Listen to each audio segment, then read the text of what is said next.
Ó, o Mauro César Pereira, né, já está com a gente, ele estava apurando aí toda essa situação. Mauro, a notícia é que está muito perto do Paquetá acertar, né? O Paquetá já está vendo casa no Rio de Janeiro, já estavam prevendo a vinda do Paquetá para o Rio de Janeiro na quinta-feira, já foi até acertado o valor à vista, né, da negociação, 41.250.000 euros, tá tudo quase acertado. Mais uma informação que eu passei aqui, que eu dei até crédito para o Vene Casagrande, né, que a gente tinha visto aqui nas redes sociais, é que falta ainda como que vai ser pago os valores que estão parcelados, né, até 2028. É isso realmente, Mauro? Você também tem informação aí? Qual é a situação, na sua opinião? E outra, você acredita que o Paquetá seja anunciado pelo Flamengo ainda nessa semana e realmente chegue no Rio de Janeiro na quinta ou na sexta-feira, Mauro César Pereira? Bem, boa tarde. O que está acontecendo é o seguinte, o valor total da operação foi definido, 41.250.000 euros. Só que, inicialmente, o Flamengo queria pagar entre esse ano, o ano que vem e o outro ano. Isso é comum, tá, nessas negociações. Você paga à vista, se paga em parcelas. E não são parcelas mensais, que nem um carnê de um carro, né? Não, você paga agora, daqui a 6 meses, são parcelas, mais se parece com aquelas parcelas de chaves de compra de apartamento do que mensalidade de um produto que você está comprando. Enfim, o valor total é esse. O que está pegando? O Flamengo quer pagar mais espaçado, ou seja, não quer dar uma entrada tão alta, quer pagar um valor equivalente às próximas parcelas, algo próximo disso. Ou seja, dos 41 milhões, o Flamengo não quer dar, por exemplo, 20 agora, um exemplo, tá? E os outros 21 e pouco parcelados. Não, ele quer dar mais ou menos o dinheiro distribuído. O que acontece? Nessas operações, quem vende o jogador, pega esse contrato, leva num banco e fala, olha aqui, eu tenho essa garantia, eu fiz a venda desse atleta, então eu quero que você me adiante essa grana. O banco adianta o dinheiro, cobra a taxa dele, claro, né? Evidente, mas já adianta o dinheiro. Para o clube é importante ter o dinheiro na mão, ele faz negócios com mais facilidade, ele pode contratar jogadores de uma forma um pouco mais eficaz, pode até comprar à vista. Vamos imaginar, 41 milhões e 250 mil euros, que o Flamengo tenha pago 10 de entrada, ou 10 esses quebrados aí, né? 11 e 250 mil euros, faltam 30. Faltam 3 parcelas de 10, por exemplo. Vamos imaginar. Eles podem pegar todo esse montante, vai ter uma taxa, mas com esse dinheiro na mão, eles chegam no outro clube, por exemplo, pode fazer, olha, eu quero comprar esse zagueiro aqui, 10 milhões de euros, eu pago agora à vista, que eu tenho o dinheiro. Ele consegue até abatimento em outras negociações, então para o clube é interessante isso. Mas aonde que pega a coisa? O Flamengo é um clube do Brasil, o Brasil é uma zona, a bagunça, não tem fair play financeiro, tem vários caloteiros. Se a garantia é de venda para um clube europeu, um clube inglês, por exemplo, o banco fala, não, esse clube aqui vai pagar, porque o banco sabe que se esse clube não pagar, ele vai ser punido. E ele sabe que no Brasil, se o Flamengo não pagar, não vai acontecer nada. Tem que ir para a FIFA, aquele forrobodó todo, é uma complicação. Ah, mas o Flamengo paga direitinho, todo mundo sabe que o Flamengo é correto. Sim, mas para o banco na Inglaterra, isso não é o mais importante. O mais importante é o ambiente que ele está inserido. Por exemplo, o banco sabe que o Bournemouth vai pagar os 35 milhões de euros do Ryan do Vasco. Porque se não pagar, ele vai perder ponto, ele vai ser punido. Se fosse a venda para um time da Alemanha ou da própria Inglaterra, fosse para o Real Madrid, o banco olharia de outra forma. Então, por mais que o Flamengo tenha um bom trânsito na Europa, que o Flamengo seja visto pelos clubes como um clube correto, que paga, o Palmeiras também tem essa imagem, para o banco isso não vai valer. Então, o que está acontecendo? O West Ham pensa, bem, eu quero que você me dê uma entrada maior e as parcelas sejam mais diluídas, menores. E o Flamengo quer distribuir mais esse dinheiro. Esse é o impasse. E essa é a questão. Que aí o West Ham pode dizer o seguinte, bem, se você quer dar uma entrada menor, então já não é 41.250, eu quero mais, porque eu vou pagar mais taxa para o banco. Se eu levar o seu contrato como garantia, o banco... É isso que está vendo. É isso que está vendo. O Flamengo alega que não, estamos aqui ainda vendo as nossas condições, porque, claro, de que maneira podemos pagar dentro da nossa responsabilidade, o que também é verdade, o que também faz sentido, né? Mas é isso que está pegando. É quanto o Flamengo quer pagar de cara e o West Ham quer receber mais. E o fato de ser um contrato de um clube brasileiro, apesar de todo o passado recente muito positivo do Flamengo, ele pega, porque é um clube aqui do Brasil. Então, o banqueiro lá na Inglaterra, ele pode pensar assim, vem cá, eu vou pegar esse seu contrato como garantia, vou te adiantar essa grana. Beleza, vou te cobrar a mesma taxa que eu cobraria se fosse o Real Madrid. Ok, sem problema nenhum. O Flamengo não é um clube caloteiro. Mas o banqueiro vai pensar, ele pode pensar, e se o Flamengo estiver dando um passo maior do que a perna e não conseguir pagar? Como é que fica depois? Né? Porque quem vai receber é o banco, não é mais o West Ham. O West Ham pegou o dinheiro com o banco, a garantia é aquela. Olha só a complicação. Então, é isso que está pegando. Esse é o detalhe, é o que está faltando. Ou seja, definir como vai ser feito o pagamento. Então, o Flamengo, pelo que eu soube agora, está fazendo as suas contas, acho que possivelmente para ver se consegue fazer uma entrada um pouco maior, né? De repente, se o West Ham pediu X, olha, pode chegar em tanto. E até chegar a um consenso para poder fechar esse negócio ainda essa semana. Hoje, uma fonte do Flamengo acabou de me dizer que acha pouco provável que hoje tenha um acordo. Até porque lá agora já são 4h33 da tarde, né? Lá 4 horas à frente. Então, o dia lá já está mais próximo do final. Os bancos já estão fechando, já está tudo mudando. Então, hoje não deve fechar, mas essa semana pode até acontecer. E aí tem um detalhe importante nesse contexto, que é o seguinte. Mas o Paquetá não quer mais jogar, o West Ham vai fazer o que com ele? Se for para colocar as coisas no limite, esticar ao máximo a corda, o West Ham também sabe o seguinte, se você não for para o Flamengo e não jogar aqui, tu não vai para a Copa do Mundo. Você quer ficar sem jogar? Em lugar nenhum? Não foi vendido. Não vai jogar pelo West Ham, não vai se esforçar pelo West Ham, você não vai para a Copa do Mundo. Porque provavelmente não vai ser chamado se você não está jogando, né? A Copa do Mundo é no meio do ano. Se ele ficar sem jogar até o meio do ano, ele só jogou agora no comecinho, primeira rodada do 2026, ele vai ficar 5, 6 meses sem jogar. Então, ele vai ter que jogar em algum momento. Se jogar, ele vai ter que jogar bem. Tem que se empenhar ao máximo, se ele quiser ir para a Copa. Porque o técnico está observando. Ele é um nome provável, mas não é um nome garantido em qualquer condição, jogando ou não. Correto? O Neymar não é. Com toda nome, estrela, o Paquetá vai ser? Também não vai ser. Então, ele tem que se empenhar.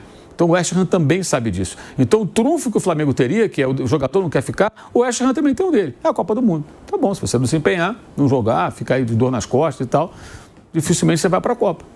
Esse é o impasse. Mas a tendência é o negócio sair. Só para informar as pessoas. É isso que está pegando. Por isso que o acordo já foi firmado sobre valores, liberação imediata do atleta, mas não foi assinado ainda por conta disso. Enquanto não assina, não está fechado, eu sempre falo isso. Olha o Alassian. Eu não apurei nada sobre isso, mas li os colegas publicando que o Alassian está dando para trás a negociação do Red Bull Bragantino, porque o Red Bull agora quer pagar mais em bônus, o Flamengo não quer. Houve uma precipitação aí. O garoto até se despediu em rede social, deveriam ter aguardado um pouco, tiraram dos outros jogos, o negócio não saiu ainda. Alguém se precipitou, não sei quem, né? Não sei se foi o staff do jogador, se foi o clube ou outro clube, enfim. Mas é isso, a tendência é o negócio sair, mas ainda está esse entrave rolando por conta dessa situação. E você vê como a inexistência de fair play financeiro é nociva ao futebol, até para quem anda na linha, até para quem paga as contas. Chega uma situação dessa e é normal, né? Coloque-se no lugar da instituição bancária que eventualmente vai ser procurada pelo West Ham para pegar essa grana primeiro, né? O cara vai pensar o quê? Cara, o Brasil é uma bagunça. Lá tem clube... É só ele fazer uma pesquisa rápida. Transferban, futebol, bota no Google, bota inteligência artificial. Vai aparecer lá o quê? Ponte Preta, até outro dia o Corinthians, São Paulo já passou por lá, Internacional, Botafogo. O Botafogo está dando aí um calote de 21 milhões de euros, segundo o Transferban, não é isso? Então, qualquer Google que o cara colocar, ele fala, cara, o Brasil é uma bagunça, o futebol brasileiro. Não, mas esse clube aqui paga. Mas pô, se ele não pagar, se ele não puder pagar, se acontecer alguma coisa, uma desgraça qualquer, eles não pagam e acabou. E fica por isso mesmo. Porque lá é terra sem lei, para esse tipo de coisa, e é o que acontece. Nós somos atrasados com relação a isso. Isso é um atraso, uma coisa até meio constrangedora, né? Então, a informação trazida pelo Mauro. O grande entrave, então, Mauro, é que o West Ham quer um dinheiro alto de entrada e o Flamengo quer parcelar semelhantemente, com valores semelhantes, é isso? Com valores mais próximos, né? Então, Thiago, só para ilustrar. Então, vamos imaginar o seguinte, 41 milhões 250 mil euros. Digamos que o Flamengo queira pagar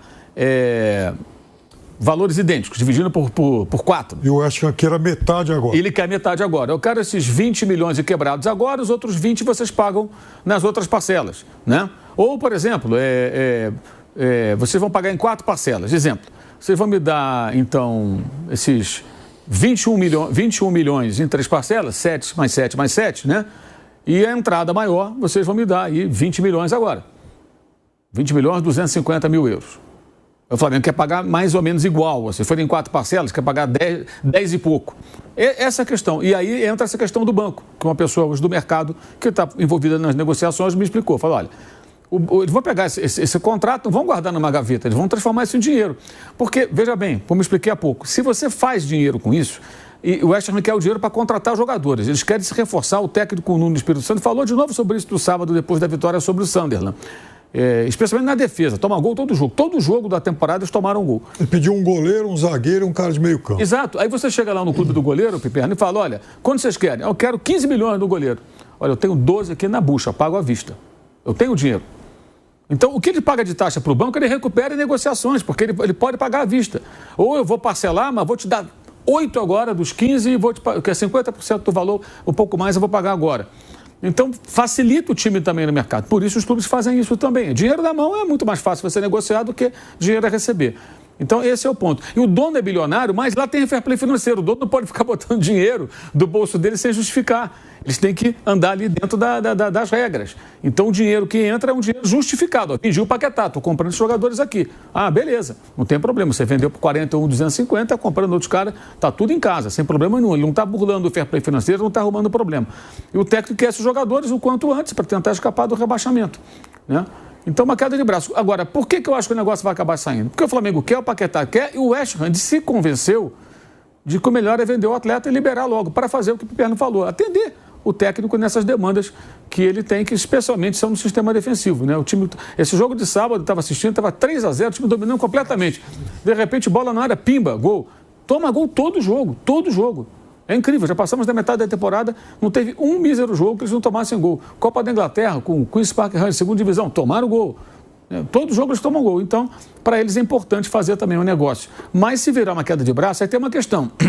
Até a vaidade. Se o Flamengo quiser ser o vaidosão da história, o Sullivan, acho que é David, né? David Sullivan, o dono lá do West Ham, um cara muito rico, bilionário, também pode falar, também não quero.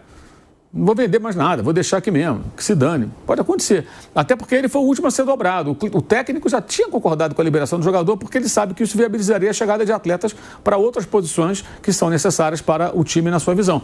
E o dono foi o último a ser dobrado. Como eu estava dizendo, né? Agora é uma questão de ajustes a serem feitos. O Flamengo, apurei há pouco, que está... a pessoa falando, dentro da nossa responsabilidade, estamos aqui fazendo uma análise. O que é isso? Estamos vendo quanto a gente consegue pagar de entrada para fechar um negócio. Se o cara pedir 20, de repente eu consigo dar 15, 18, sei lá, um valor maior para fechar a negociação o quanto antes. E isso é normal, gente. Eu já vi torcedor bobo em rede social. Mas o Flamengo não é rico. Não importa, gente. É assim. É rico, mas é muito dinheiro. O Flamengo está rico mesmo. O Palmeiras também está rico. Mas você não paga à vista por quê? Porque esse dinheiro você bota no seu fluxo. O próprio clube tem dinheiro a receber de patrocínio, de venda de jogador. Então eles fazem... O Palmeiras contratou 700 milhões de jogadores. Ele sabe que tem dinheiro do Endrick ainda pingando, dinheiro do Estevão e de outros atletas que vendeu.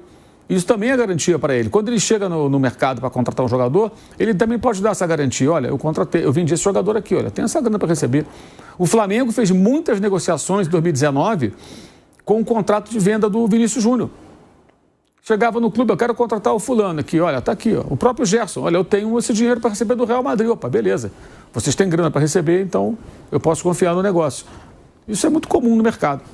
Eu acho o seguinte, vai acabar saindo. Agora, quando? Agora de pegar avião, casa alugada, isso aí pode demorar mais uns dias, menos uns dias, né, por conta dessa situação. E é normal, gente, é um montante muito elevado. Eu estava vendo até na internet aqui algumas matérias ali em programas esportivos na Inglaterra, debates, na verdade, e os caras falando, olha, isso é uma negociação muito elevada para um clube brasileiro, mas explicando que o Flamengo faturou alto ano passado, que participou da Copa do Mundo de Clubes, que venceu o Chelsea, os caras explicando para o público inglês a dimensão dessa negociação por um clube aqui no Brasil, onde você tem uma moeda que vale, sei lá... Hoje é 7,22, agora.